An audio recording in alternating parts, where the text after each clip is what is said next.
godly heritage. We talk about anything that affects your faith, your family, or your freedom. So don't go anywhere, because Point of View starts right now.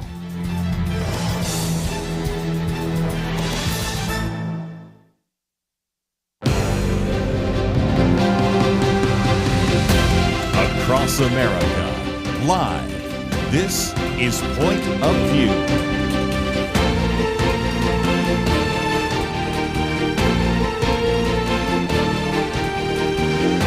And now, Kerby Anderson. Thank you for joining me. It's the Wednesday edition of Point of View. And, of course, want to say thank you to the Millennial Roundtable yesterday.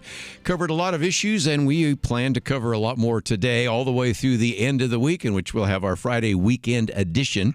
Let me kind of give you an overview. In just a few minutes, we're going to be talking with our friend Kelly Shackelford by phone. I think he wants to come on to encourage you to get the Viewpoints commentary, but also we'll talk with him about a couple of issues.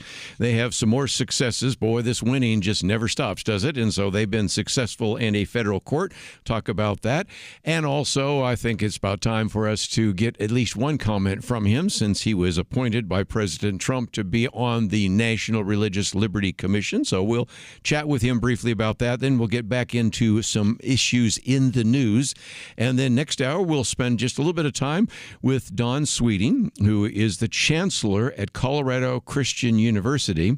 They have been doing some kind of pro-Israel things. First of all, he received a handwritten letter from the Prime Minister of Israel, Benjamin Netanyahu, which I think we'll talk about. They have a course, Political Philosophy of the Bible course, which will educate young people about Israel, which I think is necessary, since you have so many out there in the streets marching from the river to the sea and things of that nature. So you will, I think, appreciate that. But let's see if we can begin real quickly with our first two articles. One by Matt Vespa, in which he talks about how just a few days ago, President Trump clinched 3 wins. These all came before President Trump took off to the Middle East. And I've been watching some of the speeches he's been giving and some of the deals he's put together. We will probably talk about a lot of that by our Friday weekend edition.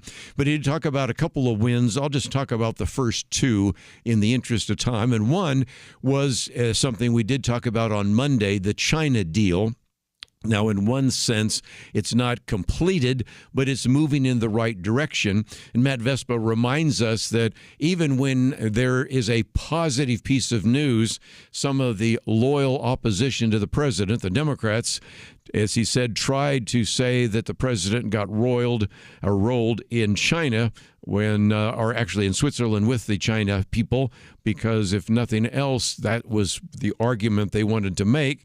But he says if indeed we got rolled in Switzerland by the Chinese delegation, why is it the markets exploded? S&P closed 3.5% higher, NASDAQ up 4% higher, and of course tariffs were reduced on both sides and certainly could be a very significant breakthrough for the future. The other one he talked about was the issue of prescription drugs, and I didn't talk about that on Monday. We will right now, and that is this executive order from President Trump to reduce drug prices. Now, again, you would have some skeptics saying, well, yes, everybody's made that claim, but how much more significant will that be? Well, the president, of course, said this could reduce the prices of drugs for Americans by anywhere from 30 to 80%. I tend to believe the first number rather than the second one, but it's where you would establish the United States as having most favored nation status, and this would actually, because of some of the actions, bring that down. Now, in the piece that I've posted for you here, there's also an interesting quote from Sean Spicer. You might remember him. He had been a press secretary for Trump in the first administration, and he said something very interesting. Notice the lack of coverage by Axios and other mainstream media on President Trump's prescription drug reforms, and that's because he says they're funded by Big Pharma. But this significant executive order was not lost on one individual. That was Robert F. Kennedy Jr., who is, of course, the Secretary of Health and Human Services. I have posted his entire short speech because it was really striking when I watched it, in which he said, first of all, I grew up in the Democratic Party, and every major Democratic leader for 20 years has been making this promise, that is to reduce drug prices to the American people. It's one of those promises, he says, that politicians make to their constituents knowing that they'll never have to do it. And the reason they'll never do it is because they know a Congress is controlled in so many ways by the pharmaceutical industry. I did not know this. This is a fact to put on your list. At least one pharmaceutical lobbyist for every member of Congress, every senator, and every member of the Supreme Court. Some estimate it's 3-1.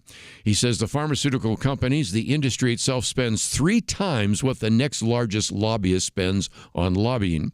And yet he says here, President Trump is a man of his word. He said, I don't know what, but there are writers like Elizabeth Warren or Robert Reich who have been saying that President Trump is on the side of the oligarchs. There has never been a president, this again is Robert F. Kennedy Jr., never been a president more willing to stand up to the oligarchs than President Donald Trump. To give you, again, some facts and figures, which is why you might want to get this article because he gives you a lot of it. We have 4.2% of the world's population. Our country represents 75% of the revenues for pharmaceutical companies. We spend in our country $1,126 per capita on drugs. In Britain, they spend $240. Now, you might think we use more drugs. That may be true, but you can get the idea. They spend 1/5 of what we do, and this, as he said, true across Europe. And this and the drug companies, Europeans, if you ask them, makes no sense what they are saying. Now, he says, what are we going to do about this? Because if indeed you lower the prices of drugs in America, and the drug companies still say they've got to recoup their investment in innovation and research and development, well, that would maybe raise some of the prices in European countries. Just makes sense. He says, so if the Europeans raise their price of their drugs by just 20%, that is $10 trillion that can be spent on innovation, and the health of all people across the globe is going to increase because we're going to have better products. So he says, I'm very grateful here. Never thought this would happen in my lifetime. And he ends with this fun story. He says, I have a couple of kids who are Democrats. They're big Bernie Sanders fans. And when I told them that this was going to happen, they had tears in their eyes because they thought this would never and was never going to happen in our lifetime. And finally, we have a president who's willing to stand up for the American people. So again, you can read its entirety. I left out a few points there, but it does illustrate again that we are paying more for drugs in this country. And the argument has always been that's how the pharmaceutical companies can recoup their costs, because it is expensive to bring research and then drug trials and everything to put a drug on the market. And so obviously I understand some of those expenses, but we have been up until now shouldering almost all of the cost. Again, we represent 4% of the world's population, but we actually provide 75% of the revenues for pharmaceutical companies. And so we'll see where this takes us. But if nothing else, it's just another issue, which we'll probably talk about again on Friday.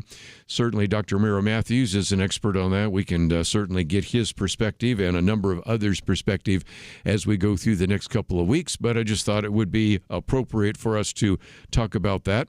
Later on, we're going to talk about some concerns that have been raised about the Trump administration. But I thought we'd start off with a couple of victories that are going to make a difference to you and your family.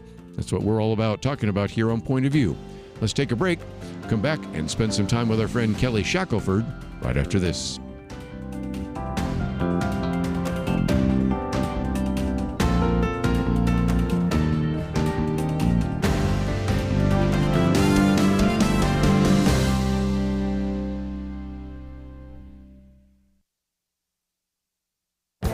This is Viewpoints with Kerby Anderson. Larry Lepard has seen this before. In fact, 3 generations of his family over a 100-year period have been adversely affected by the Federal Reserve and federal agencies. In the 1920s, his grandfather nearly lost his furniture business when the 1929 crash came. He and his family spent years pleading with the bank not to foreclose.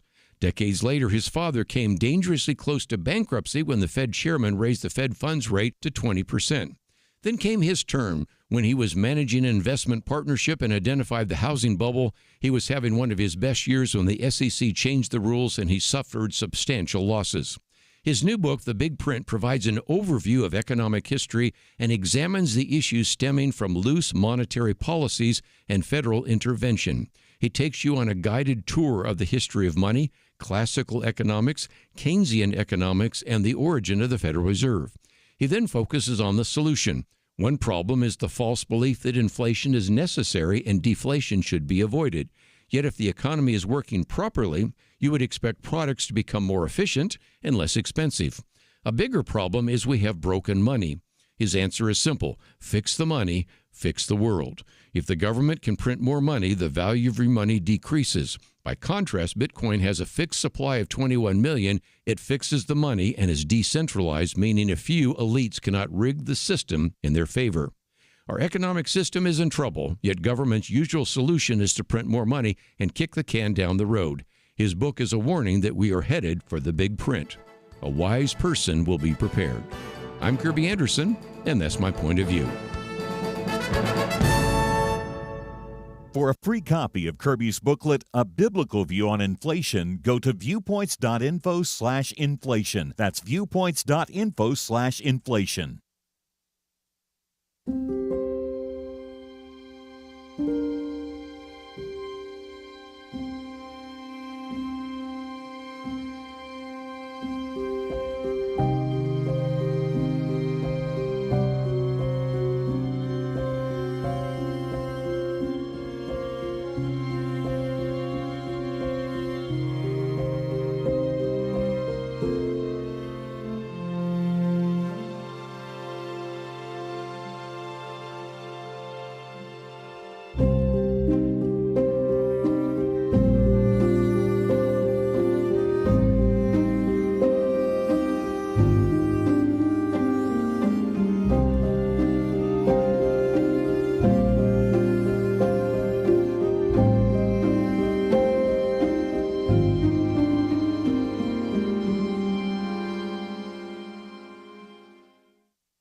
You're listening to Point of View, your listener-supported source for truth. As I mentioned just a few minutes ago, we're going to now spend some time talking with our good friend Kelly Shackelford, CEO, President, and Chief Counsel for First Liberty Institute. And Kelly, I know you want to talk about why you want to encourage people to get our Viewpoints commentary. But before we get to that, 2 weeks ago, we were broadcasting from Stockton, California, when you were tapped to be on the National Religious Liberty Commission. And first of all, I wanted to say congratulations and tell us what that means.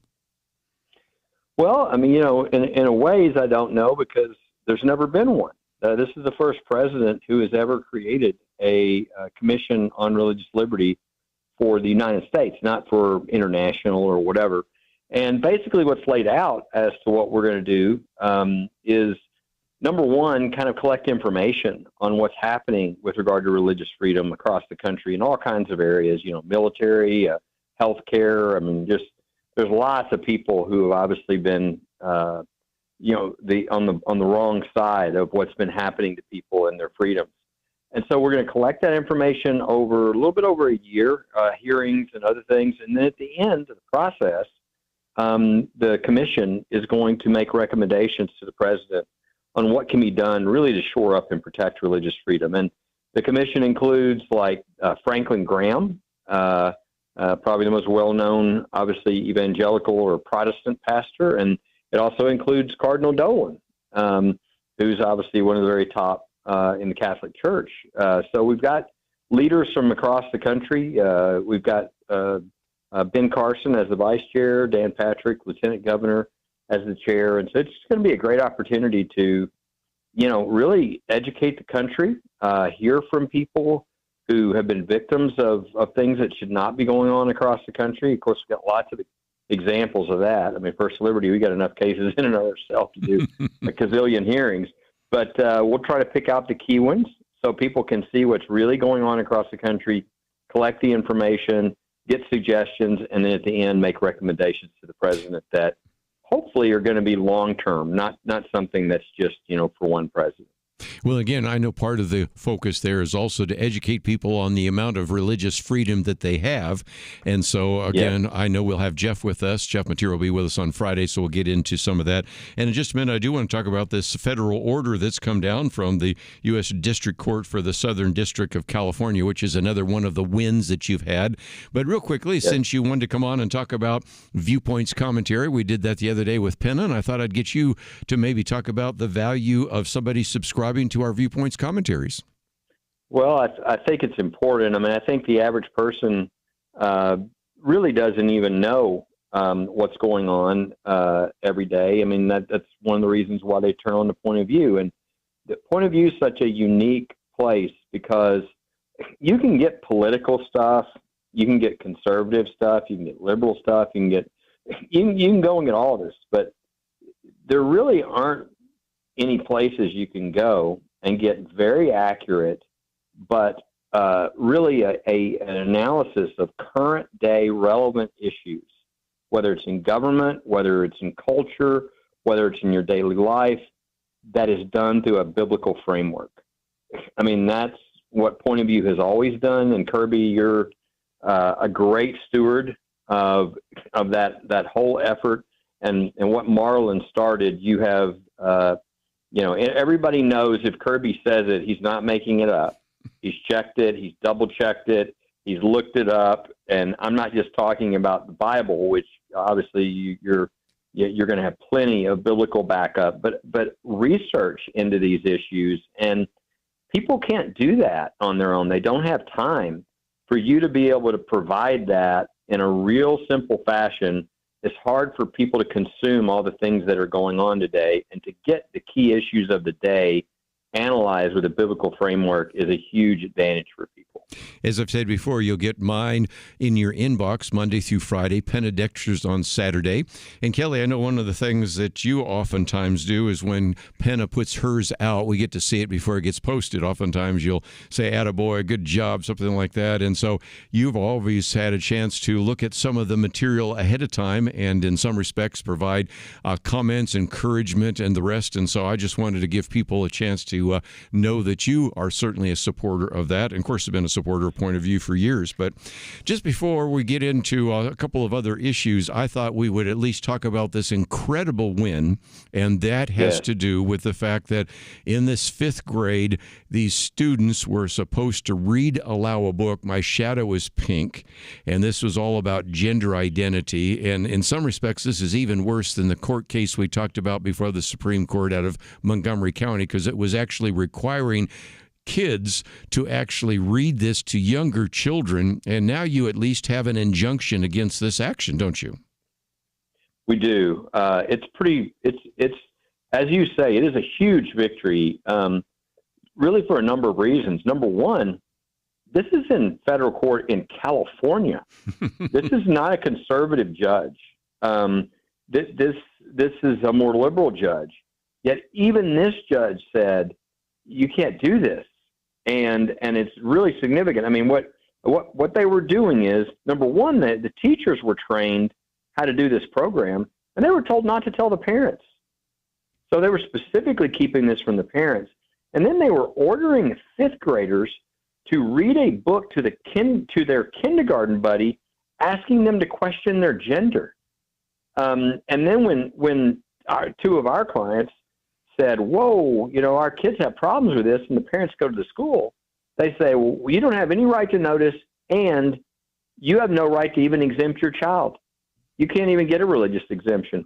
So the decision that came down, federal injunction that we got this week, number one says they do have a religious freedom right to opt out. You cannot force them into this, and that's significant. There's been a battle over that, Kerby, way back. Mm-hmm. But number two, something I've never seen in a case, they agreed with us that parents should be notified. They have a right to be notified. That is really significant as well. So the huge decision will be an important precedent. And again, this is in California. If you can do this in California, you can win for parental rights anywhere in the country. Let me just mention we do have a link to firstliberty.org. On the very top, it says Kelly Shackelford appointed to Presidential Commission. Click on that button, watch now. That video is just a couple of minutes long. Actually, it's less than a minute long, I guess you should say, and that gives you some of that. Then, of course, we have some of the very important cases, which involve everything from a pastor who's been criminally charged to a teacher who's been removed from teaching to, of course, this case here of parents not allowed to opt out. And in some respects, that's a preview of what I think is going to come down from the Supreme Court on a case which is actually with the Beckett Fund that is actually on Montgomery County, but that would make it nationwide. But if you wonder how we do on this issue of religious liberty, here's another win. And if people want to know a little bit more about those issues, of course, they can go to the website or they can scroll to the very bottom of the website there, and there's a link there to the FLI Insider. So there's an opportunity for them to get that on a regular basis. Yeah, every Friday we send out a summary of the 5 or 6 biggest things that happen the week on religious freedom and our courts. And most people just won't know about these things. They're just not going to be in the press. And if they don't listen to the point of view, they have no shot of knowing. That's at least one shot. But and these are important. This is about who is the authority over your children and your grandchildren. Are your children creatures of the state? Are they just children of the state? Or the parents have authority? And so this is a really significant ruling on the rights of parents to raise their own children and not have the government come in and take over for parents and tell them, oh, you don't have authority here because this is public school. No, in our country, children are not children of the state. Well, again, Kelly Shackelford, always great to have you on the program. Look forward to the next time we have you in studio. But we do have Jeff Mateer with us on Friday, so he'll give us an update on all those cases. And as always, appreciate you joining with us. No, thank you, Kerby. Let's just, before we take a break, talk about a couple of issues. First of all, there is a place for you to get the Viewpoints commentary. I suspect many of you have already signed up, but if you have not, let me just mention we still have the banner there. It says subscribe today. My Viewpoints today is on the big print. We'll get into that a little bit later. I might even do that next hour because it gets into some of the economic issues and those kinds of things. So that is an action item. Of course, I gave you one through First Liberty as well. You can go to their press release and find out what's happening to that teacher, what's happening to that pastor, and most importantly, a victory at the U.S. District Court of the Southern District of California. And as Kelly said, that is encouraging. It's not only a significant victory for parental rights, it is even more surprising that it comes from a judge who I think would be honest to say is a little bit more left of center, and I'm being gracious in that regard. So it shows that, as I say sometimes, common sense is breaking out all over the place. Let's take a break. We'll come back with some very important issues right after this.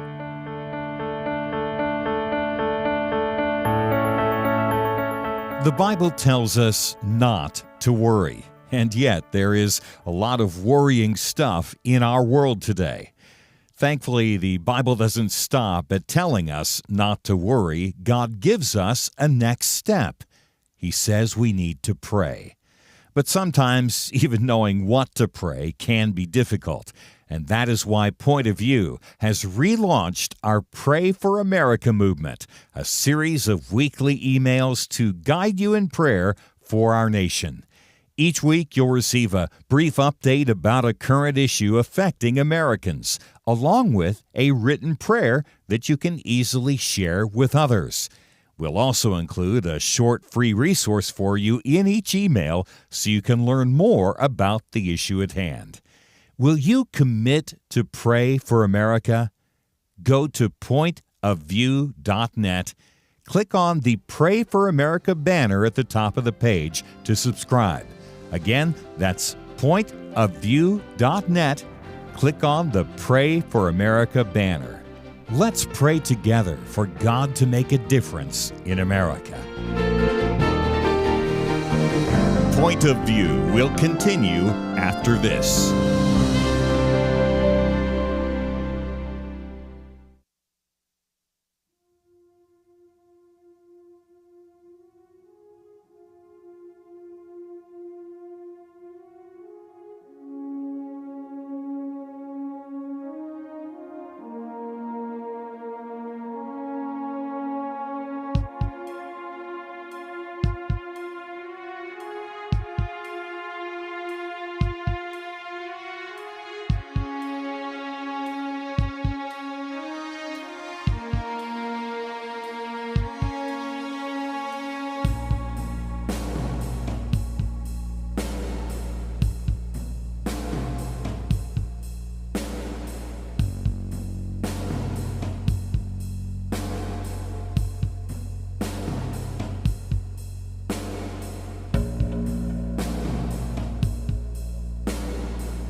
You are listening to Point of View. The opinions expressed on Point of View do not necessarily reflect the views of the management or staff of this station. And now, here again, is Kerby Anderson. Back once again. It was great to hear from Kelly Shackelford. Looking forward to some of the conversation we'll have on Friday with Jeff Mateer and others. And I think Liberty McCarter will be with us. So looking forward to that on Friday. But just before we get to the top of the hour, we'll be talking with Don Sweeting. Let me take on a couple of other issues. This first one is Charles Cook. He is an individual who, you have the never Trumpers, you have the always Trumper, and then you got the sometimes Trumper. I guess he fits into the category sometimes Trumper because he begins by saying, even though he's going to give quite a compliment, if you will, to Donald Trump, talks about the fact that the president and in the second Trump administration are really testing the limits of presidential power, whereas sometimes you have the president having said, I alone can fix it. And, of course, he's quite willing to step into some areas, which we talked about just a minute ago in terms of drug use and drug pricing. Another good example is tomorrow will be the oral arguments on birthright citizenship. I'm going to leave some of that to tomorrow because I want to hear what the arguments are. The case isn't necessarily about birthright citizenship. In other words, if you're born here, you're automatically a citizen. The case is a little bit more about the limits of, if you will, judicial power and the limits of presidential power. But we'll see where that takes us, and that is something we will probably talk about tomorrow. So first of all, Charles Cook spends a little bit of time talking about the fact that, yes, the Trump administration is simultaneously in an effort to increase the power of the presidency and also seems to be in an effort to constrain the institution, the executive branch. In the modern era, politics can be a strange game. If I were with Charles Cook right now, I'd say, Charles, I think the two come together. In other words, if the president has more authority over the executive branch, that means that these unelected bureaucrats in the executive branch have less power. In other words, he can constrain some of the ways in which you've had bureaucrats making up whole law without even having to go to Congress. So I don't see those as contradictory, but he's a pretty bright individual, so Charles Cook may be seeing something I don't see. But a lot of this has to do with another executive order, which probably you won't hear much about, which is why I wanted to at least devote a segment to it to talk about it today on Point of View. Because if you read the executive order, it says, quote, the United States is drastically overregulated. I agree. The Code of Federal Regulations contains over 48,000 sections, stretching over 175,000 pages, and then makes the obvious statement, far more than any citizen can possibly read, let alone fully understand. So the goal here is to try to make some kind of stab at the deregulation and the overregulation that is taking place. You've heard me say this before. If you listen to the program any length of time, we have what's called overcriminalization, because what happens is, and this executive order goes on to explain, that there's a problem with forcing these criminal laws because in some respects there are so many criminal offenses contained in the Code of Federal Regulations that in some respects it is difficult for you or me or the average citizen to actually know all that it entails. And moreover, the executive order says it also makes it possible for the executive branch to write the law in addition to executing it. And so in some respects, you've got so many, and they use the phrase opaque and convoluted regulations that neither the government nor the people can possibly be expected to understand the rules. Worse yet, Charles Cook says, a substantial number of those regulations do not contain sufficient mens rea requirements. Okay, first law term of the day, first Latin term of the day, mens rea. You remember your Latin? Mens rea would be guilty mind. Now, what does that mean? It means you have to determine the mental state of a defendant who's accused of a crime. In other words, 4 aspects: were you acting purposefully? Were you acting knowingly? Were you acting recklessly? Were you acting negligently? In other words, you have to prove a person guilty, and you have to, in the law, make it clear as to what would constitute a guilty action. Does that make sense? So that's what's called mens rea. I know you probably want more. I could turn this into a law class, but I think everybody would push the button on their radio right now, or maybe their eyes would glaze over. But the point he's making is this.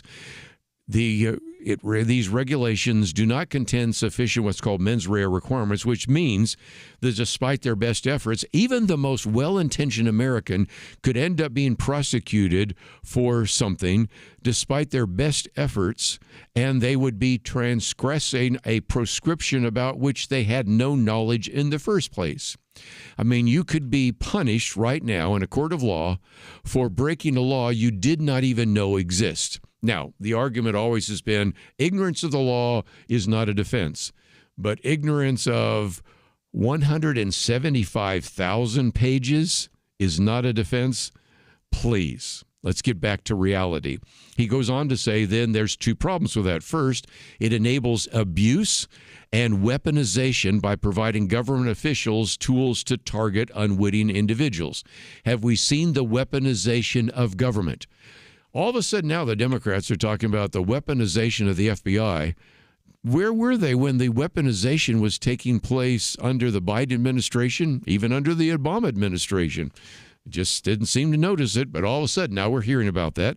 Second, because we have so many laws, it privileges, and this is going back to the actual executive order, privileges large corporations which can afford to hire expensive legal teams to navigate complex regulatory schemes and fence out new market entrants over American citizens.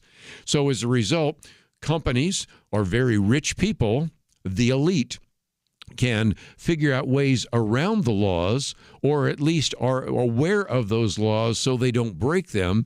But what chance do you and I have, since we cannot hire a battery of lawyers to dig through the 175,000 pages of the Code of Federal Regulations? Do you get the point?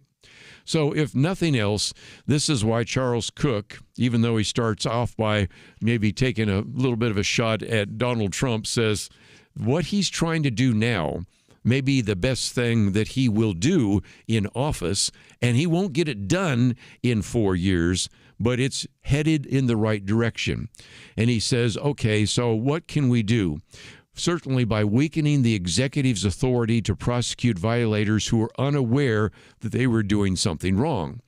In the hands of, say, a Joe Biden who wants to prosecute conservatives, or let's flip it around, in the hands of a Donald Trump that maybe wants to go after a law firm that didn't treat him right, or a judge that didn't treat him right before he was reelected. You can see the dangers of that, and by weakening an executive's authority to prosecute people that were ignorant of the law, that's good. Number two, also adding transparency to the process so Americans have a better chance of comprehending the laws under which they live. So that second point is this. For the first time in American history, all the existing regulations will be compiled and published on the internet. What a concept! You can probably find the regulations and the various terms of business for when you sign up for various software and put apps on your phone. You have access on, of course, the entire Constitution's on the internet. The whole Bible's on the internet. But you know what? 175,000 pages of Federal Register, it's not on the internet. Well, it will be under Donald Trump. And then not only will they compile and publish those, but they will also have respective mens rea standards. Again, that's one of the quotes, but I gave you what mens rea means. And as a result, the estimated range of penalties. And so in some respects, what Charles Cook says is this will shift the scales in favor of the regulated from the regulators. Is that good news? I think it is. You and I will benefit by, first of all, reducing the power of an executive to prosecute you, and persecute you as well, under laws you knew nothing about. And number two, with transparency, now you will be able to even look it up on your computer and go out on the internet and see what the rules and the laws are. You'll be able to see what the mens rea standards are, and you'll be able to see what the range of penalties are. I know it's only 2025, and it takes a while to put things on the internet. But aren't you, like me, just a little bit amazed that we don't have the federal regulations of the United States government on the internet? Well, we will now under Donald Trump. And you probably won't read about that in the newspaper, hear it in the news, but you heard it here on Point of View. We'll be right back.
You're listening to Point of View, your listener-supported source for truth. Back for a few more minutes. I've already given you one Latin term. Might as well give you one more.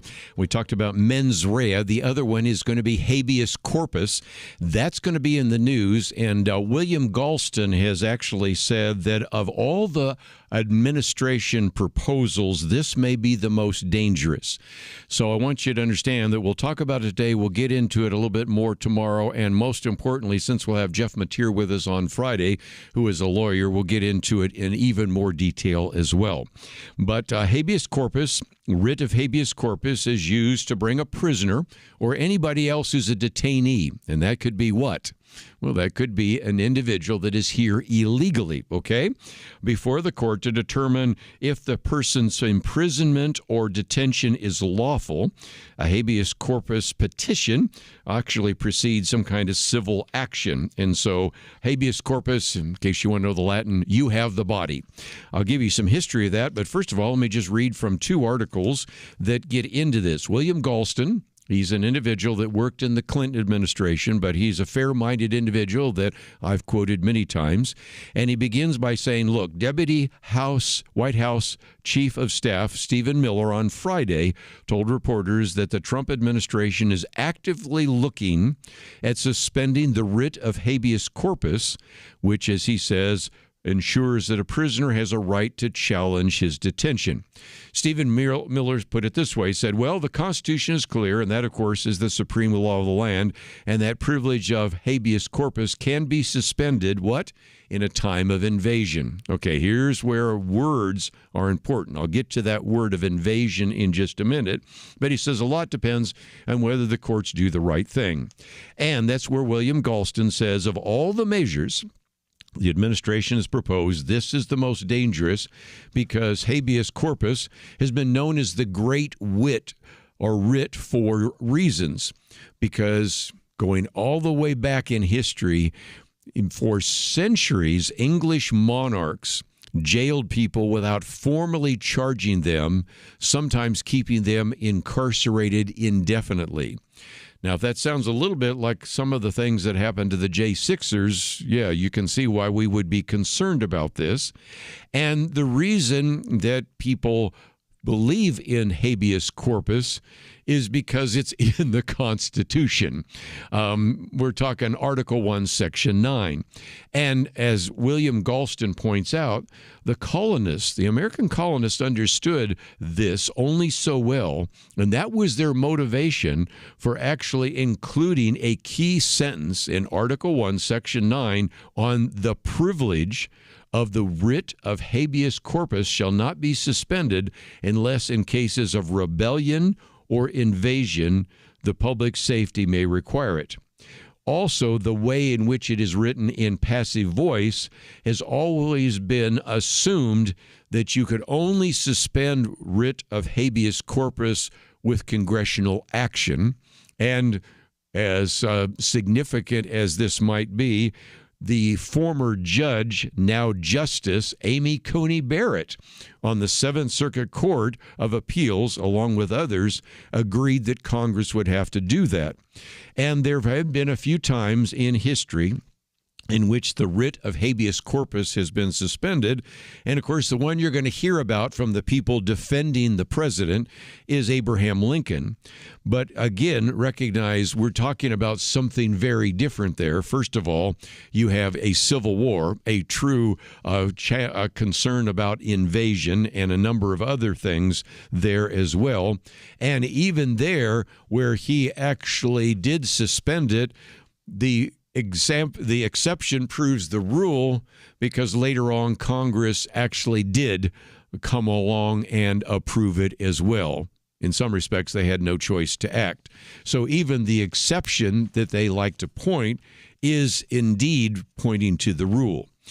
But it brings us back to a bigger issue, and that is Rich Lowry. And I'll post these two tomorrow because we may come into this conversation again before the week's out. He says we shouldn't emergency our way around the Constitution.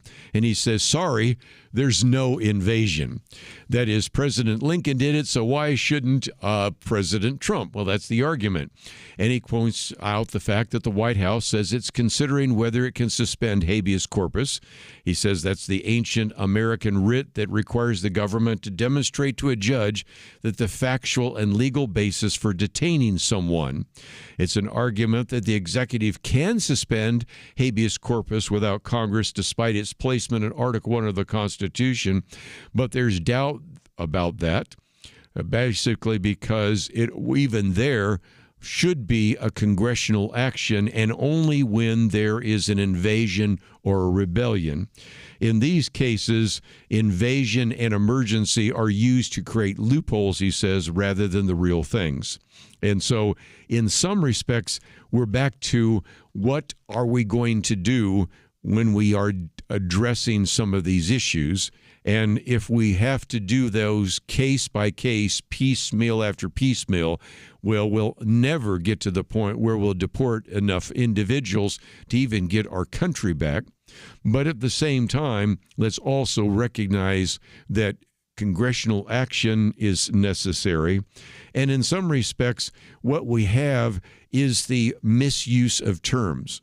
Because when we talk about invasion, as much as we may dislike the fact there are people coming here without our permission, is that a true invasion? One of the things that Rich Lowry says is, look, when a country is invaded, the enemy forces don't immediately begin looking for jobs and working as Grubhub delivery guys. There are no Russian soldiers working as busboys in restaurants in Donbass right now. He uses that as an illustration. And that's a good point.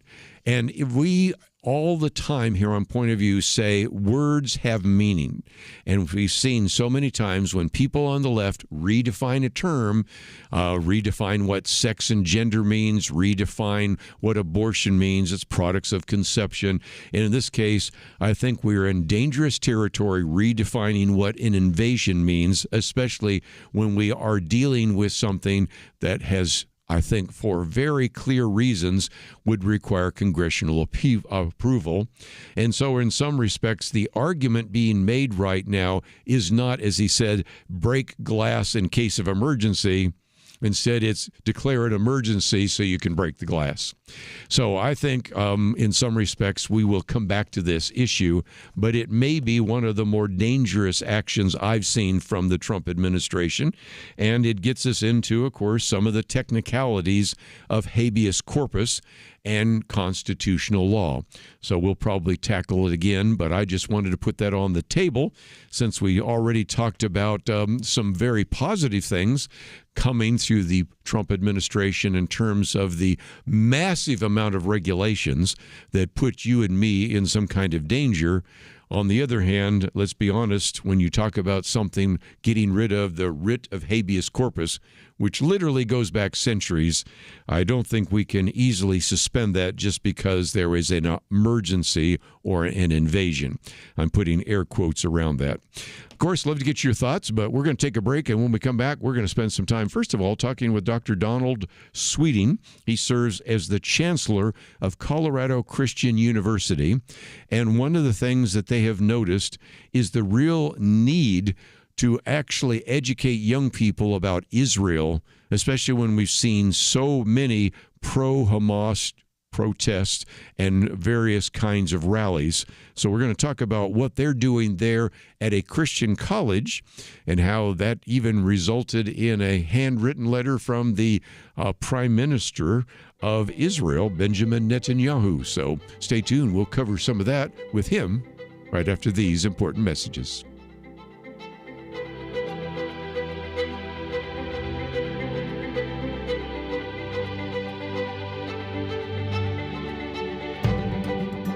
Have you subscribed to the Viewpoints commentary? No? Well, you're missing out on an essential free resource straight from Point of View's Kerby Anderson.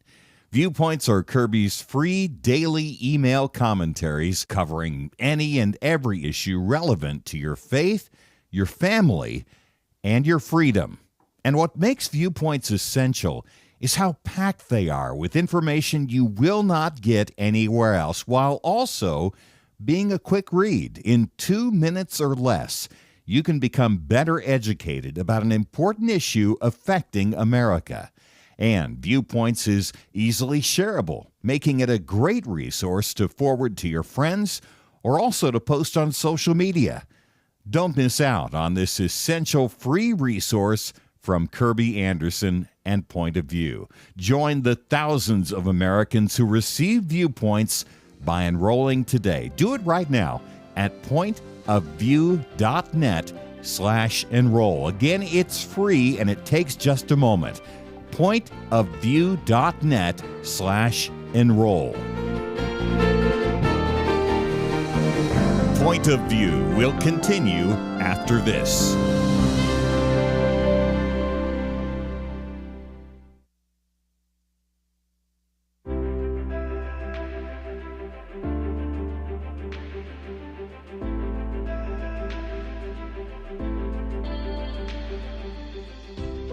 Going through the stations and caught Kerby and a very interesting topic. So just listening to it, and so just by hearing the topic, I can relate to some of those topics. But it has impacted my life a lot. I enjoy listening to the station. I appreciate Point of View. You've been great and wonderful. A lot of information, and I really appreciate all your work you do. My wife and I have listened to Point of View for about 17 years now. We just want you to know how much you have meant to us in our lives. I've gotten a real education since I've started listening to Point of View. I want you to think, what would we do? How ignorant would we be if we didn't have Point of View?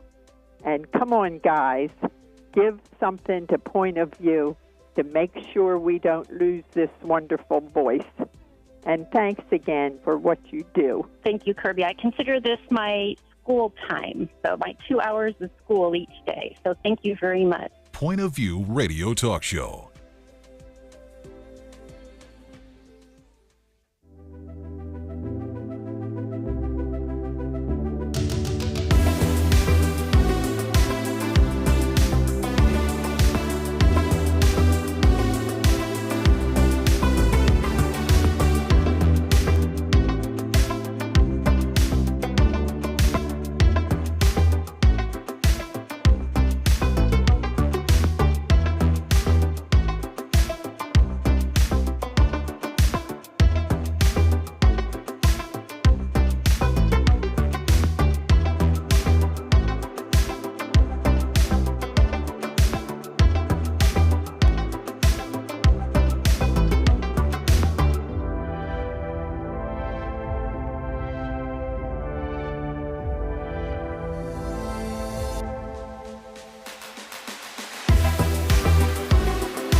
Hi, this is Kerby Anderson. You know, each day we take on the tough issues and provide a biblical perspective to them. The topics we cover are wide-ranging: apologetics, theology, prophecy, creation and evolution, intelligent design, marriage, family, child-rearing, the millennial generation, trends in society, politics, economics, business, religious liberty, the Constitution, public policy, foreign policy, military policy, tensions in the Middle East, abortion, homosexuality, pornography, sexual ethics, media, technology, history, and America's godly heritage. We talk about anything that affects your faith, your family, or your freedom. So don't go anywhere, because Point of View continues right now.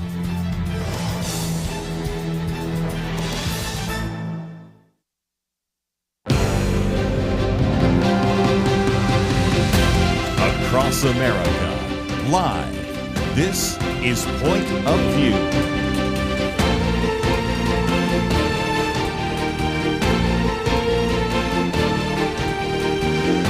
And now, Kerby Anderson. Second hour today, you know, when we've oftentimes got into some of the issues in the news, especially related to Israel and Hamas.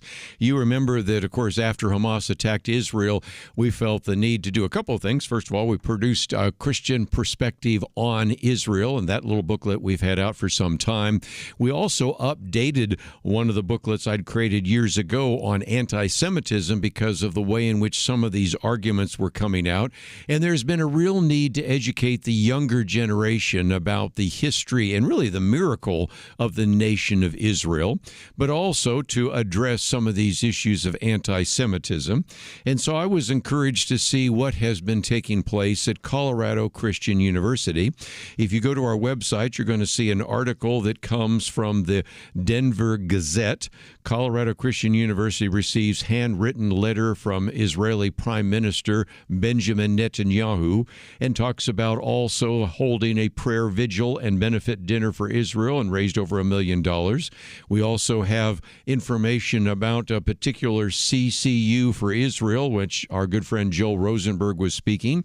And then I've also posted a third piece, which talks about a partnership between Colorado Christian University and an institute there in Israel for a course on political philosophy on the Bible. So that's all material that you can read. It's on our website at pointofview.net. And to help us understand a little bit more about what's going on and how this was developed, we go to an individual that we've talked about before, and that is Dr. Don Sweeting.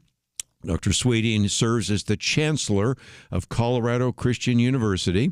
In the past has served as the president of Reformed Theological Seminary in Orlando, Florida. Got his bachelor's degree from Moody Bible Institute as well as from Lawrence University. Also had MA degree from Oxford University. Went on to do graduate work at Regent College there in British Columbia under J.I. Packer. I did that years ago myself. And then received his doctorate in historical theology from Trinity Evangelical Divinity School. So, Dr. Sweeting, thank you for joining us today here on Point of View. Kerby, it's great to be with you today. Talk about the genesis of all of this. You are obviously wanting to educate a whole generation of young people who sometimes only know a little bit about Israel from what they read about or see in TikTok, and they need a little bit more information, don't they? Yeah, they do. I mean, the genesis for us is the Bible, where God chose a people for himself and entered into a covenant with them. And they were called to be a light to the nations, and they have been. And that's been forgotten in America and the Western world. And corresponding to that, we've seen this massive rise in anti-Semitism. So October 7th was the most recent explosion of it. And CCU decided right then and there not to be quiet, but to be very vocal, opposing it, and to go in the opposite direction. You mentioned a few of the things that we did. One of the most interesting was on the very day that the three presidents of Harvard, MIT, and UPenn were testifying before Congress that they wouldn't condemn calls for genocide. CCU had a night for Israel, and we raised $1 million, gave it all to United Hatzalah, and had brought Jews and Christian leaders together for a night of prayer and support. And it just seems to me that again, is one of those things that's written about in this article. I think they did a pretty good job in the Gazette talking about that. But one of those I thought was so interesting is it actually shows a picture of this, a handwritten note from Benjamin Netanyahu with much appreciation for your stalwart support for Israel and with all best wishes. And some of that came about because you were actually over there and working with an institute there, a Jewish think tank, to develop this course. Can you tell us a little bit more about that? Yeah, so last spring, I got a call from a good friend of mine, an Orthodox Jewish friend named Yoram Hazoni, and he said, Dom, part of the problem is what's going on in our universities. What can we do about it? And there are many things that we can and should do about it, but we both concluded that there's a pervasive ignorance about Israel in secular universities. It used to be that there were required Bible courses, yes, even at the big universities which boast of being secular. All that's been dropped, lost, forgotten. So you have kids who they not only don't know which river and which sea they're talking about, they don't even know what Israel is. They don't have the Bible story, even an educational framework that you think would be really important for a good education. All that's gone and missing. So Yoram said, I've got about 30 universities that would like to teach something. They don't know how. Bring a group of evangelical scholars, or actually there's also a Catholic scholar with us, and Orthodox scholars. We spent 2 weeks in August while Jerusalem was in lockdown because of Iranian threats, and we were studying Genesis through Kings and sort of biblical principles that we find in Scripture that are important to understanding our republic, Western civilization, and so that's how it got started, and the Prime Minister heard about it and sent a note. Yes. But again, as you point out, and this article points out, there is, as you called it, pervasive ignorance of Gen Z students on the history of Israel and the Bible's teaching. And if we don't at least educate them, you used the illustration just a minute ago, from the river to the sea, or Israel is a racist state, there's only one solution, intifada. Lots of times young people are making these statements. They don't even know what they mean. As you say, they don't know which river. Right. We've talked about that before. They say, well, I don't know, is it the Amazon River, the Nile River? I mean, they don't even have a clue. They may not even know what intifada was. And so in some respects, you're trying to educate a whole new generation that did not grow up with the miracle of Israel in 1948. Yeah, and I think that's one of the differences between a Christian college. I mean, we lean into our Christian faith. We're not being quiet about it, and so our students, they have a bias towards the Bible, and I had a Jewish friend that was touring our campus the other day, and he walks into a room and he hears the music group singing about crossing over the Jordan River, and it's just our students know the Bible. They may not all agree with everything that Israel does as a nation, but they have a sympathy, and they know that they were used, and they have a special place in God's plan. All that's been lost, and in its place has come a Marxist or neo-Marxist narrative, a woke ideology that treats Israel as an oppressor, a colonial force, and all this stuff. And so there's an ideological captivity of so many of our universities, as well as the fact that they stopped teaching a lot of the basics. Right. Well, let me take a break, and when we come back, I want to do two things. First of all, maybe talk a little bit more about that, kind of that new way in which anti-Semitism has surfaced. And then I want to get into the course, because that's a fascinating Abraham's covenant, and really looking at the biblical narrative from Genesis all the way through Kings, the Exodus, David's reign, Solomon's reign, all sorts of things. So that is all part of what we'll be talking about for just a few more minutes with Dr. Don Sweeting. If you find yourself saying, I'd be interested in knowing more about that. If you, for example, have a young person maybe going off to college, they might want to go there. I have a neighbor whose daughter is right there at CCU right now. But even if you are sending them somewhere else, you might want to take this material and say, have you thought about teaching something like this on our campus? And so we have that material available on our website. We'll continue our conversation right after this.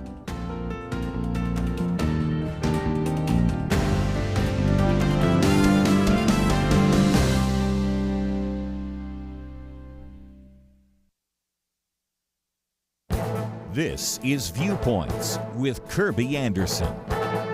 Larry Lepard has seen this before. In fact, 3 generations of his family over a 100-year period have been adversely affected by the Federal Reserve and federal agencies. In the 1920s, his grandfather nearly lost his furniture business when the 1929 crash came. He and his family spent years pleading with the bank not to foreclose. Decades later, his father came dangerously close to bankruptcy when the Fed chairman raised the Fed funds rate to 20%. Then came his turn when he was managing an investment partnership and identified the housing bubble. He was having one of his best years when the SEC changed the rules and he suffered substantial losses.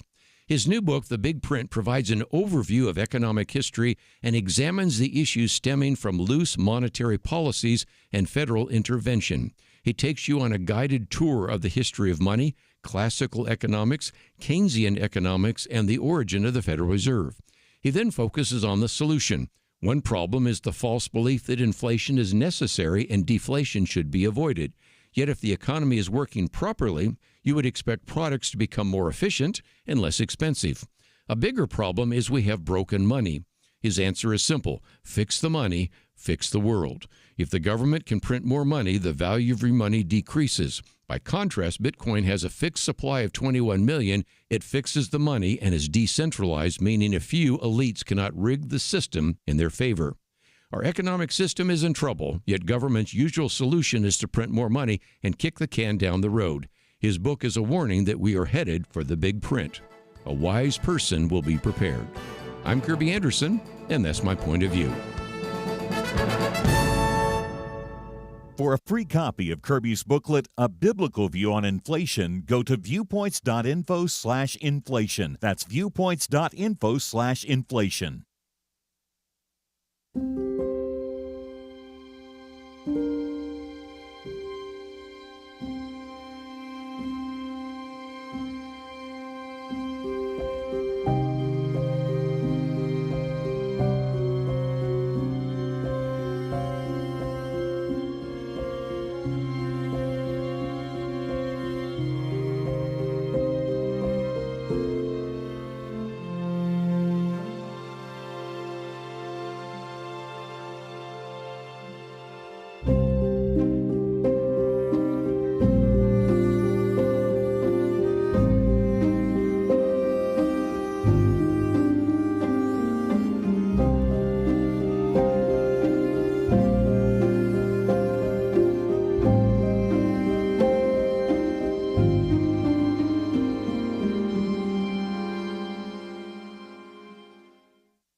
You're listening to Point of View, your listener-supported source for truth. Back once again, continue our conversation with Dr. Don Sweeting. Let me just hold up this booklet that we produced last year, and it's just called A Biblical Point of View on Israel, and it is available to you if you haven't already received it. Of course, if you're part of the Truth Team, you've already had it in the mail, but if you'd like to get a copy, I would certainly like to pass it on to you. And the other one, which I can hold up in just a minute if we need to, and that is Dr. Sweeting, the fact that this whole idea of anti-Semitism is different. When I wrote one years ago a booklet, it was about the protocols of Zion and anti-Semitism and the blood libel and those kinds of things. But now, as you just pointed out a minute ago, you have kind of this Marxist critique in which we say that, well, since Israel is powerful and the Palestinians are weak, or because Israel is militarily strong and Hamas is not, that we should actually defend Hamas no matter what they do. We should defend Palestinians no matter what they might say or do as well. And in some respects, this idea of anti-Semitism is kind of surfaced in a different sort of way, hasn't it? That's right. Actually, there are two sources. One is just jihadism from the Middle East, and you see it in other places as well. But that's why there are missiles being aimed at Israel right now. Yesterday, last night, last week, when I was in Ben Gurion Airport, Terminal 3, one landed right outside our terminal.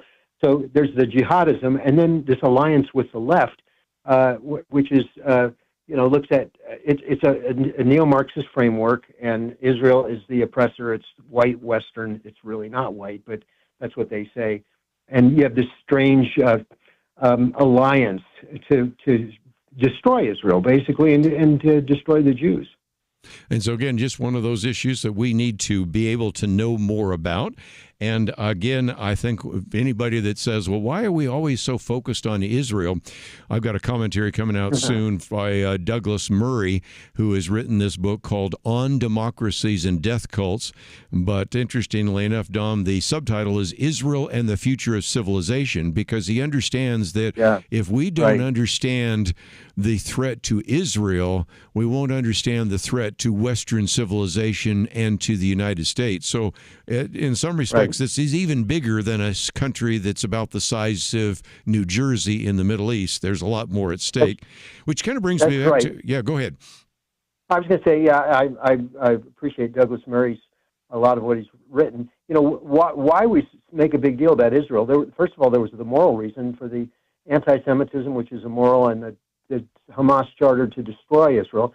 There's a theological reason because they were uniquely chosen to be a light to the nations. There's a political reason because they're the best ally of the United States in the Middle East. There's a geographical reason because it's their ancestral homeland. They have a unique claim on that land. There's a civilizational reason, which Douglas Murray is very great on, their influence on the West. And there's a very Christian reason, that the Jewish roots of our faith. These are people that, 70% of our scriptures is the Hebrew scriptures.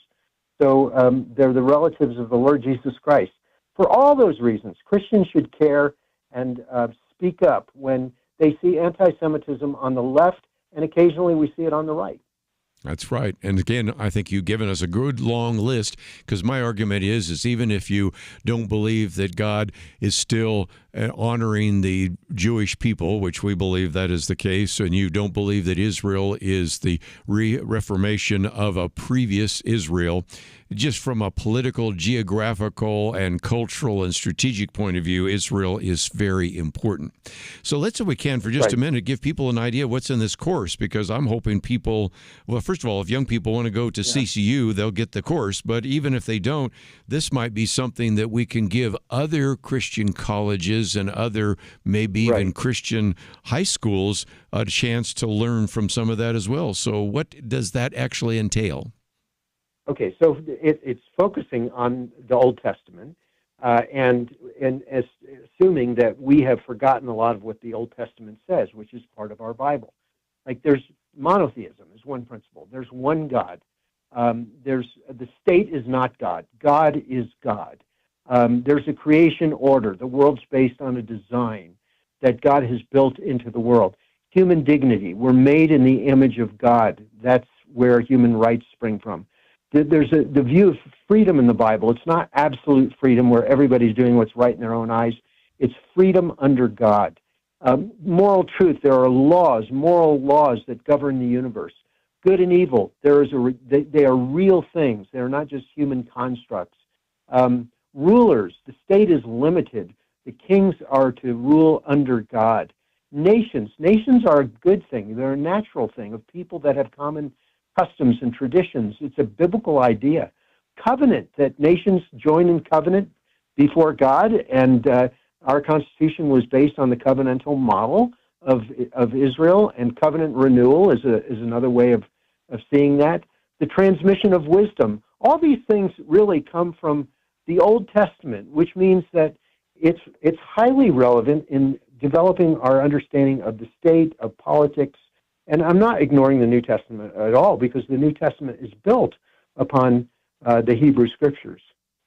But again, when you go back and look at even some of the sermons that were coming out during the time, which eventually led to the American Revolution, oftentimes the text was in the Old Testament. And so I've oftentimes said that even though we may disagree about Jesus, many of the guests that I've had on this program, that'd be Dennis Prager, who's been both in studio and by phone. Of course, he's recovering right now, or certainly Michael Medved or Ben Shapiro or many others on almost all these issues, whether it's limited government, the idea of the family, pro-life issues, and on, whether you're Jewish or Christian, we overlap so much on all these moral issues and even the structure of government, as you point out just a minute ago. Yeah, and one of the interesting things right now is we live at a time where I think Jews and Christians are rediscovering each other, because we both find ourselves on the on the wrong end of this neo-Marxist narrative where, I mean, we're all the enemy. So there's a cooperation and a conversation like I've never seen in my lifetime, and it's very good. Let me just mention two things. First of all, we do have a link to donsweeting.com. So if people wanted to contact you, maybe have you come and speak, follow your blog, watch the videos, Right. All of that is there. We also have information about, of course, Colorado Christian University. And so we have that article. We have also the event where you had Joel Rosenberg speak. And then we also have the information on the political philosophy of the Bible. So there's a lot of great resources. And if somebody wanted to contact you, find out more about the course, or have you come and speak, how can they do so? Well, they can get a hold of CCU at our website, ccu.edu, and the best way to get a hold of me is through my my blog. Yep, and we have all that available. We, of course, have a link to your X filing, or what used to be called Twitter, and a number of other things. So, Don Sweetie, I appreciate what you're doing there. But just before we go, just mention why it would be helpful for maybe some young students that are wanting to get a Christian education, why they would want to go to Colorado Christian University.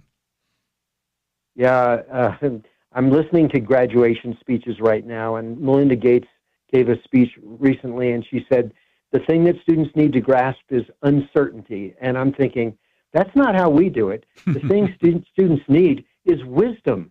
They need wisdom to navigate the issues of life. They need to know about things that don't change, that will be a guiding compass for them in whatever profession they go into. And that wisdom, of course, ultimately comes from God's Word. And ultimately, it comes through the Lord Jesus Christ, who is the living Word. So it's completely... we're both in the education business, but it's going in very different directions. And again, last week we had our good friend Lee Strobel on here. And of course, you have the Lee Strobel Center for Evangelism and Applied Apologetics there at Colorado Christian University as well. So if Dr. Don Sweeting, always good to have you on the program. We appreciate what you are doing. We thank you for this course. And let me encourage people to contact you and find out more about ccu.edu. So thank you for being with us today. Thanks, Kerby. Let's, if we can, take a break, and when we come back, we'll get into some of the issues. First of all, I'll talk about my commentary today and also talk about the one that's coming out tomorrow. And again, if you wanted to find out a little bit more, of course, we have links to all of this, but I did mention just in passing that we have the Lee Strobel Center programs. So if for some individuals, if they wanted to get a bachelor's degree or a master's degree in applied apologetics, that is an opportunity. And for many, even if you can't make your way to Colorado, you can do it online. So again, I just wanted you to know about this course. I think your Christian school, your Christian college should do the same sort of thing. We have such a need right now to address what is oftentimes called the pervasive ignorance about Israel with so many young people. We're trying to turn that around here at Point of View, and certainly we would encourage anybody involved in Christian education to do the same. Let's take a break. We have a lot more to cover. All that coming up right after this.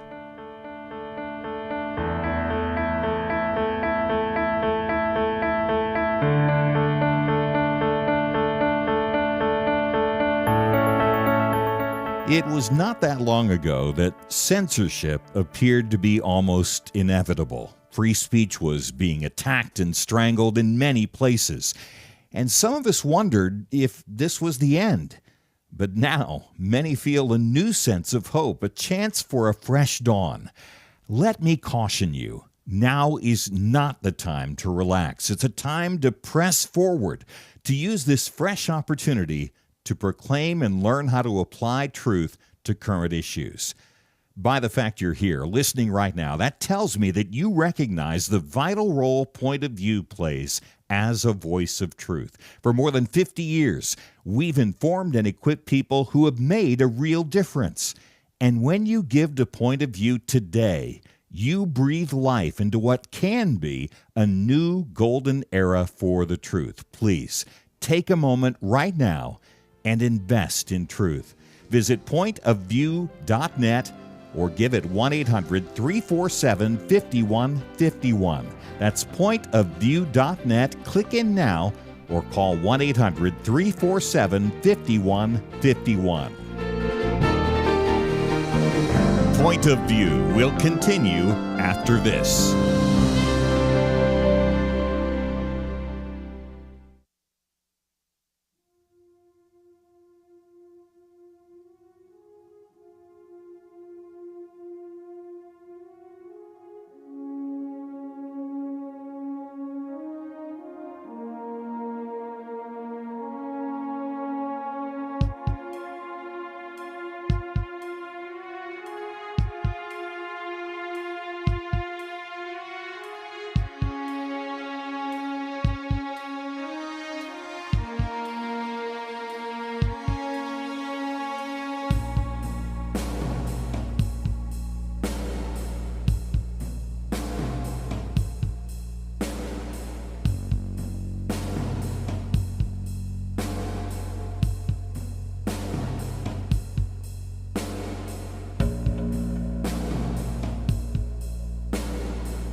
You are listening to Point of View.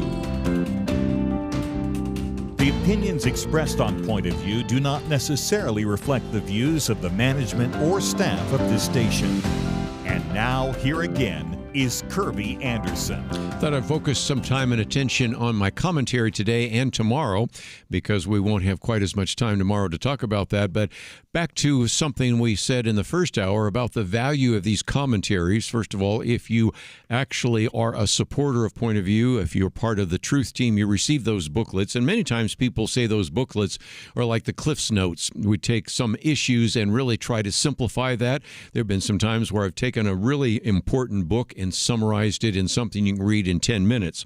Well, these commentaries are shorter, but they're similar to that. I mentioned just in passing when we were talking with Donald Sweeting that I have done a commentary that will come out next week. You'll hear it on Wednesday if you are listening in, and it's on Douglas Murray's book on democracies and death cults, Israel and the Future of Civilization. Now, let's be honest. Most of you will not read the book. Maybe some of you don't even know who he is, although I think he is a very articulate spokesperson on these issues and has spoken out on the issue of Islam and Israel and the rest. And a lot of this, of course, goes into what happened after October and both in Israel and the rest, but also what is happening because of Iran and the proxy forces of Hamas and Hezbollah. So again, these are the kinds of things that I'm writing about, and I think in some respects just a good reason for you to subscribe if you haven't done so. And we've made it very easy. You can go to the website, pointofview.net. And what you'll see there is a opportunity to click on that button that says subscribe, and everything you will need is right there as well. Let me also then get into my commentary today, and that is entitled Big Print. In some respects, it is very similar to something that we've talked about before, and that is The Big Short. If you're familiar with the book by Michael Lewis or the film, which had Steve Carell, Christian Bale, Ryan Gosling, Brad Pitt, it was kind of a who's who.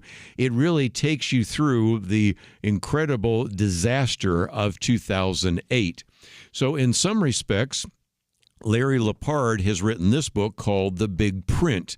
I think you can see where we're going, and that is because we have so stacked up so much debt, because we have spent so much, and because we're a debt-based economy, there is going to be a need very soon. As a matter of fact, it could happen as easily as tomorrow, in which they're going to have to roll out the printing presses. Now, again, when we talk about printing the money, we really don't print it anymore. We just simply go on computers, and we then add ones and zeros. But nevertheless, if you print more money, or you create more money even digitally, and you have the same amount of money changing, or the same amount of goods being chased by larger numbers of money, you end up with inflation. You know that. And so anyway, he begins the book really by talking about 3 generations of his family. His grandfather lost his furniture business back in 1929, and basically Larry Lepard says a lot of that had to do with the manipulation of the time, which it did. Then he talked about the fact that how his grandfather and his wife, grandmother, basically had to spend so many years just trying to plead with the bank not to foreclose on them. Then decades later, his father came close to bankruptcy in that case when the Fed chairman decided to raise the Fed funds rate to 20%. I'm old enough to remember that. And then, of course, it came his turn when he was managing an investment partnership and identifying the housing bubble, which, by the way, was the whole issue in The Big Short. And that, where he was doing very well, really hurt him substantially when, at that point, the SEC, the Securities and Exchange Commission, changed the rules. So he's seen what happens when the people who are at the Federal Reserve or the people that are in the SEC or other federal agencies are in control of our money and control of our economy, and it's not a good look. So then his new book on Big Print really takes you through kind of the history of money, classical economics going back to even Adam Smith, Keynesian economics, John Maynard Keynes, and even the origin of the Federal Reserve, the Jekyll of the monster and the creature from Jekyll Island, and then begins to talk about some of the issues. First is this false belief that inflation is necessary and deflation should be avoided. Yet if you think about this, we've talked about this before on the program, if you are producing more efficient programs, you have a more efficient computer on your desk, you have a more efficient smartphone, over time you would expect if products were becoming more efficient, they also would be less expensive. So deflation isn't necessarily a bad thing unless, unfortunately, where we are, we're in a debt-based economy, and so they see that as a problem.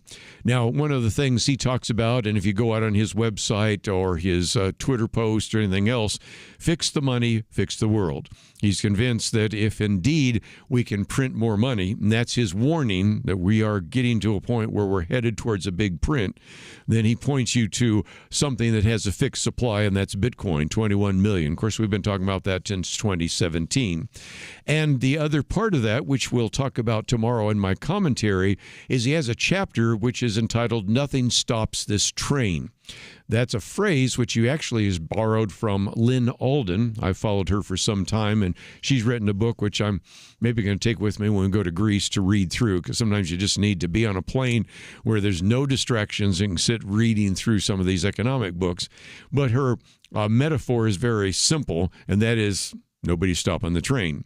As Larry Lepard puts it, as America's fiscal train thunders towards a fateful switch in the tracks, ahead lies either a system collapse from unstoppable debt momentum or a sharp angle towards painful but purposeful economic realignment.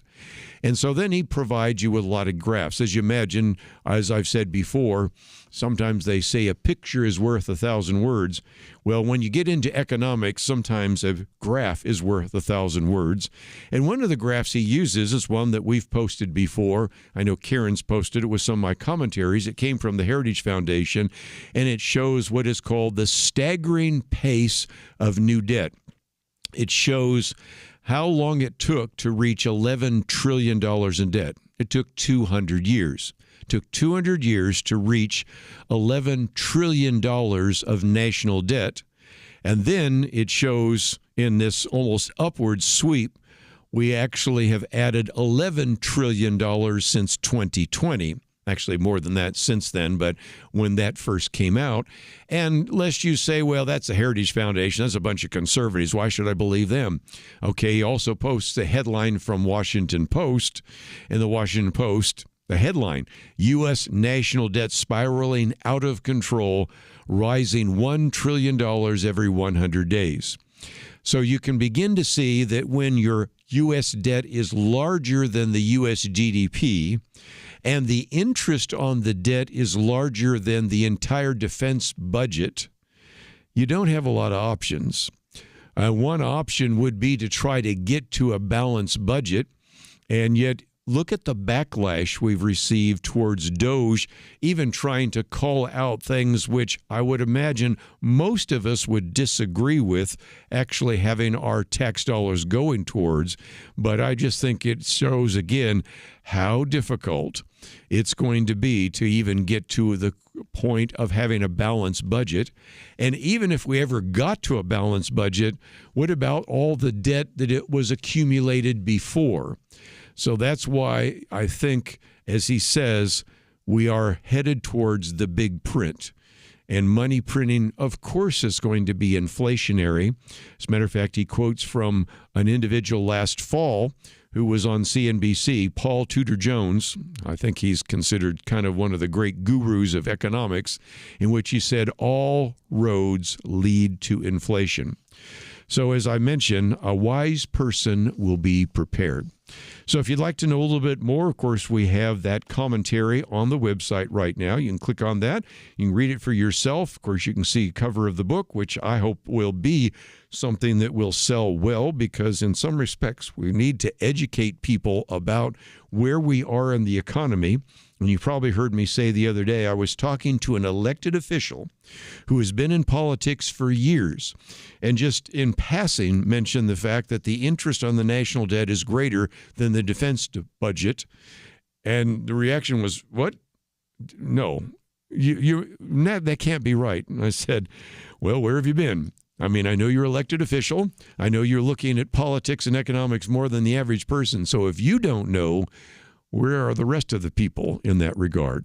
Now, of course, we have booklets that I've produced on money and on debt and a variety of other things that you can find on our website or certainly ask for. But again, even if you can't read the book, the big print, if you can read the 2 commentaries, and of course, just sign up to subscribe to my Viewpoints commentaries, which again come to your inbox Monday through Friday. And Dexter's, which I've already read, comes to you on Saturday. Of course, we'll be talking about it with her and others in the future, but we need to take a break. We'll be back with more right after this.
You're listening to Point of View. your listener-supported source for truth. Back for a few more minutes. Let me just mention tomorrow we're going to spend a fair amount of time talking about, if you will, theology in the broadest sense. Faith, again, simplified, and we'll talk about some other issues that I think you'll find helpful. We'll get into a couple of issues in the news, but we'll leave a lot of the key issues in the news for our Friday weekend edition, and then we will be next week hearing from a number of our different guest hosts. As I have mentioned before, we will be going to Greece and Turkey, and I'm looking forward to this trip that we're taking with a number of our listeners here on Point of View. But we'll say more about that through the week. And as we say goodbye on Friday, looking forward next week to hear from many of our different guest hosts, and I think you'll appreciate some of that conversation as well. And then I'll be back, and looking forward to our fiscal year end and all sorts of other issues front and center. One last piece that I put on the table here for conversation, and that comes from Cal Thomas. He calls it bad political theater. He says, political theater extends back to the Greeks.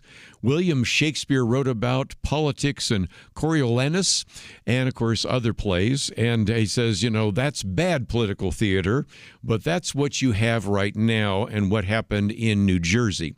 I mentioned it earlier in the week, but I think it's worth a final mention as well, because Cal Thomas said what happened in Newark last week was political theater at its worst.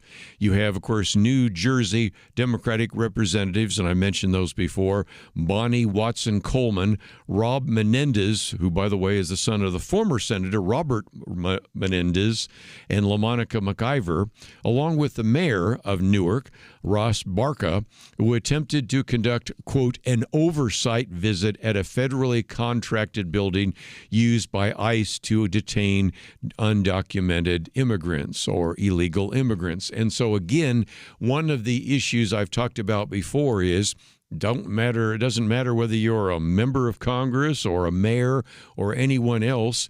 If you barge into a federal building, we would consider that to be trespassing. If you then push or shove or assault an officer, that should have criminal penalties as well.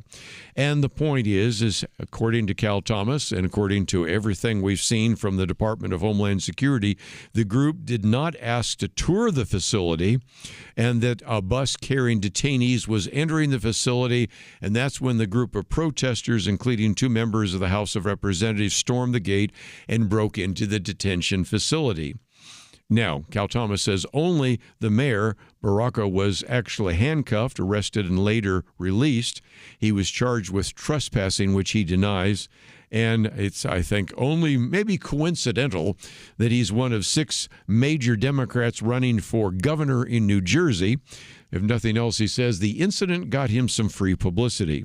Now, again, the members of Congress were claiming that they were exercising their oversight responsibilities, which apparently, as he says, now he's putting his tongue in cheek, includes alerting the media, forming a crowd of demonstrators, and carrying some signs. No, this was street theater. We've seen it before. It is bad theater and political theater, but there it is. Now, on the media site X, the acting U.S. attorney for the District of New Jersey denied the assertion that the mayor was leaving the facility when the agents arrested him.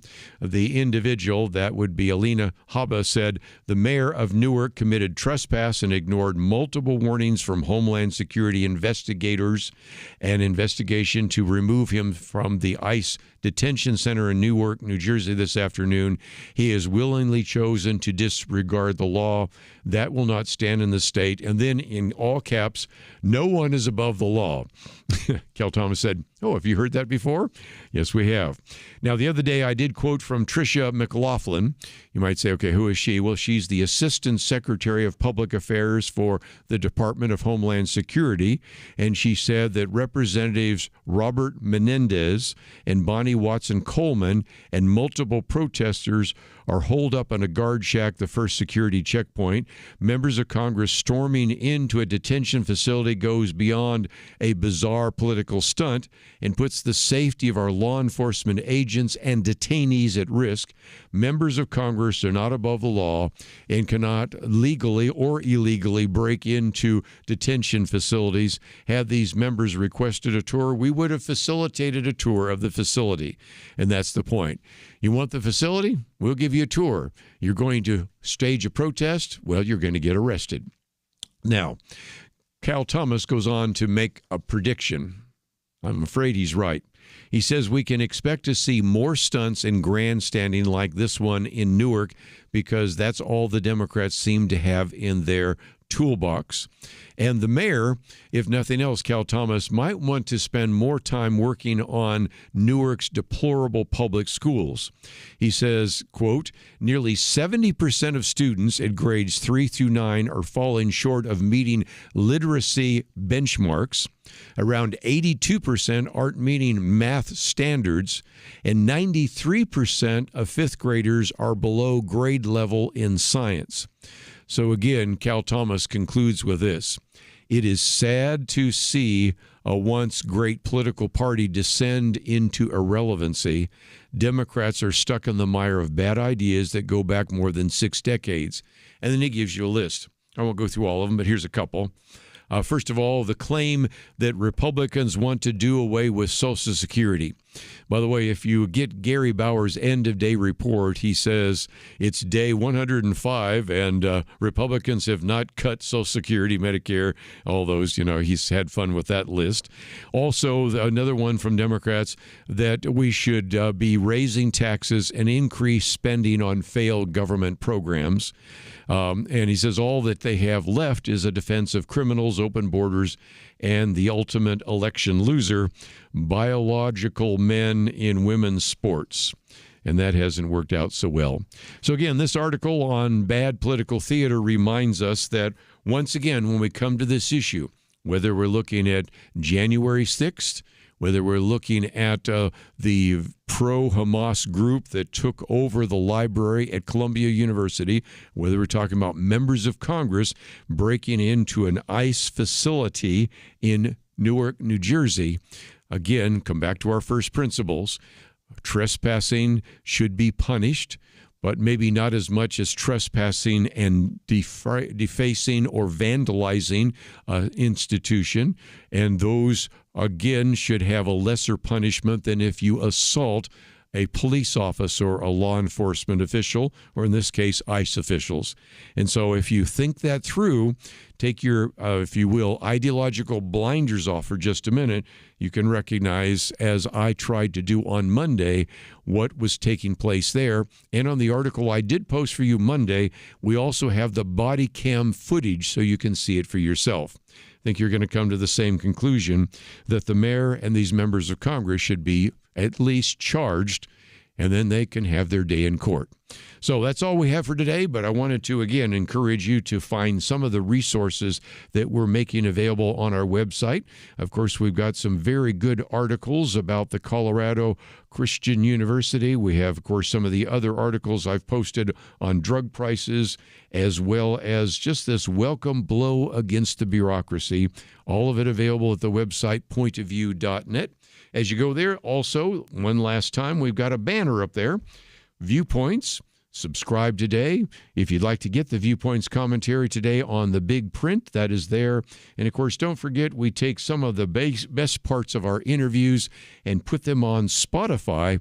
Point of View Spotify, you can subscribe to it there. And, of course, you can also listen to this program on Apple Podcasts. So great ways in which you can educate yourself or pass them on to others to listen to it as well. Once again, I want to thank Megan for her help engineering the program. Steve, thank you for producing the program. We'll see you back here tomorrow, right here on Point of View.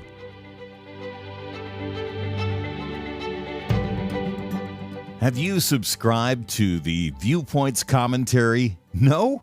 Well, you're missing out on an essential free resource straight from Point of View's Kerby Anderson.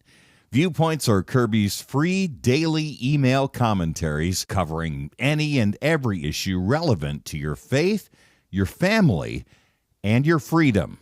And what makes Viewpoints essential is how packed they are with information you will not get anywhere else, while also being a quick read. In 2 minutes or less, you can become better educated about an important issue affecting America. And Viewpoints is easily shareable, making it a great resource to forward to your friends or also to post on social media. Don't miss out on this essential free resource from Kerby Anderson and Point of View. Join the thousands of Americans who receive Viewpoints by enrolling today. Do it right now at pointofview.net/enroll. Again, it's free and it takes just a moment. pointofview.net/enroll. Point of View is produced by Point of View Ministries.